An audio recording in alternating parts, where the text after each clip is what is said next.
This is your Marvel Legends San Diego Comic-Con 2026 exclusive from Hasbro. This is the X-Men 97 Professor X and hover chair coming in this very cool and creative box art sleeve where you could see it is a television, an old box CRTV from the 90s, and it shows the entire X-Men there on the front.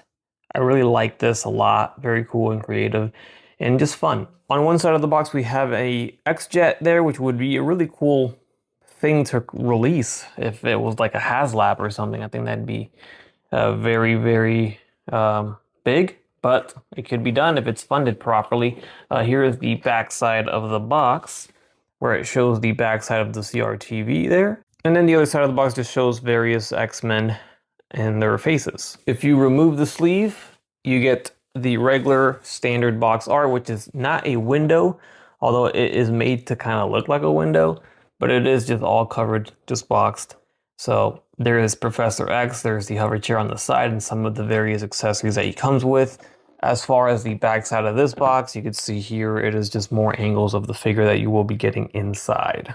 On one side we get Professor X there, and on the other we do have the X-Men. Now here's a look at the package contents inside and how it is displayed within the box. So unlike the original release of Professor X, which was not based off X-Men 97, that one came from the Legendary Riders series, and it came with a hover chair, just based off a typical comic book iteration of Professor X. This figure does come in an entirely different body aside from that, so a lot of people thought that maybe it was just going to be a repack or a repaint. No, absolutely not. This actually has pinless elbows and knees. Totally different body mold than what we saw way back when that released. Paint app wise, it looks really good. I like it. The tie is pretty much what's painted along with the belt. They did add details to the belt, which is nice to see. Little handkerchief there in his front pocket. It's painted on, but that's also nice. It's also nice to see that. And then of course the face sculpt, which looks really good. It's based off the animated TV series, and it looks like how he does look like in the show.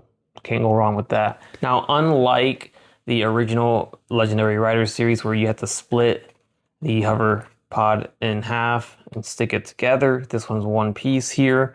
As you see, here is how the hover pod, or Professor X's chair, I guess I should say, comes, and it is designed based off the show very accurately, which I do like. It looks really good. There is no seam on the front. Although it does come in multiple pieces, the entire chair itself is a solid piece.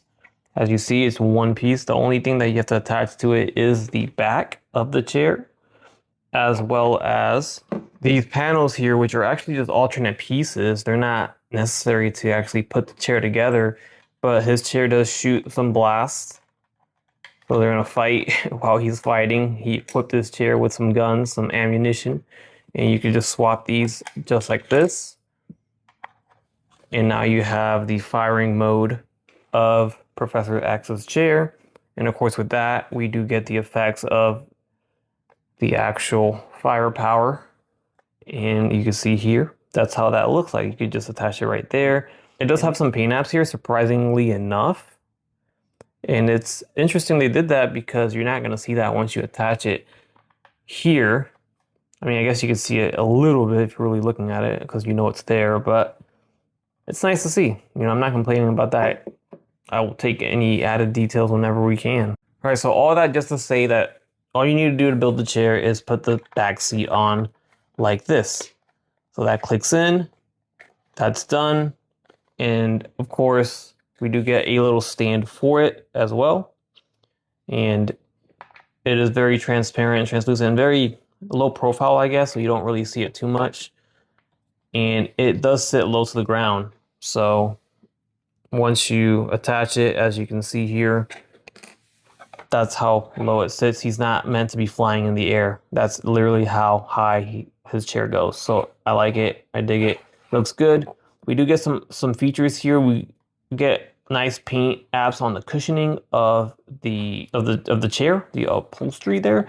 And then we have the control panel, which is also removable, so he could just hold it in his hand if you wish, and it's also painted there. Put it right back, and there you go. So there's your chair.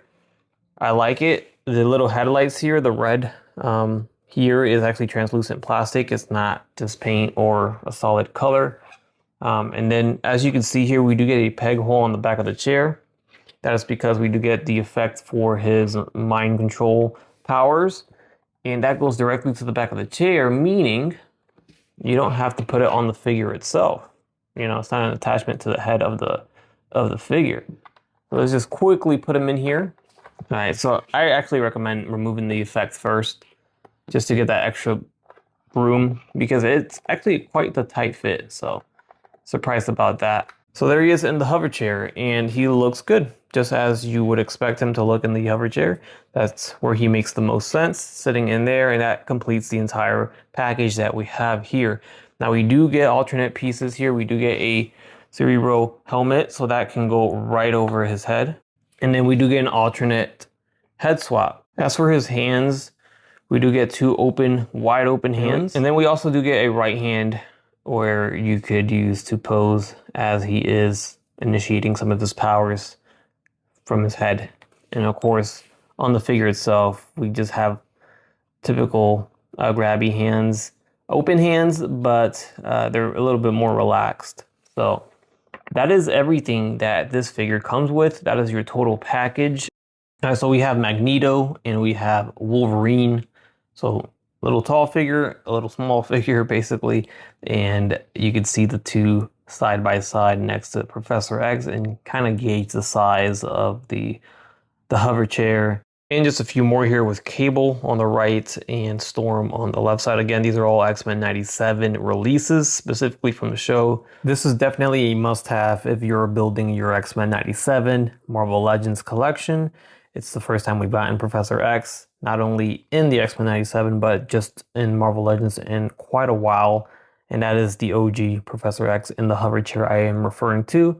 I unfortunately don't have that original Professor X anymore. I had it for a long time and I went on a purge of my collection, and it definitely got purged out. And I knew this one was coming too, so I think it worked out because I think ultimately this is a better version of the Professor X in hover chair. However, this is based on X-Men 97, but which other version would you want or prefer, right? In my opinion, I think this is pretty much definitive in my view, at least. Not everyone would agree with it, but for me, I am happy with this one. It is the best version of Professor X, and it's going to look great with all of the other X-Men 97 figures, which I did keep. So X-Men 97, I did not purge out, and I do have not all of them, but most of the X-Men 97 releases, and there's still more coming out. So I'm looking forward to Beast and potentially a Series 3 if that ever gets revealed. But that's it. That's the review of the Professor X SDCC 2026 exclusive. It was up on Hasbro Pulse for a while. I think it may have sold out, and I don't know if we'll see this figure again as a regular release. They do like to release exclusives as regular releases, just with less items. So if we do get a Professor X regular release, I don't know what they would omit from that release. I can't imagine they would not include the hover chair, because that's kind of required for Professor X.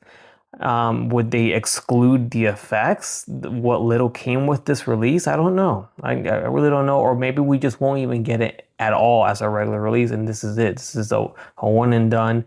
The only way you can get Professor X is through the San Diego Comic-Con release. So I don't know. Hard to tell. Only time will tell.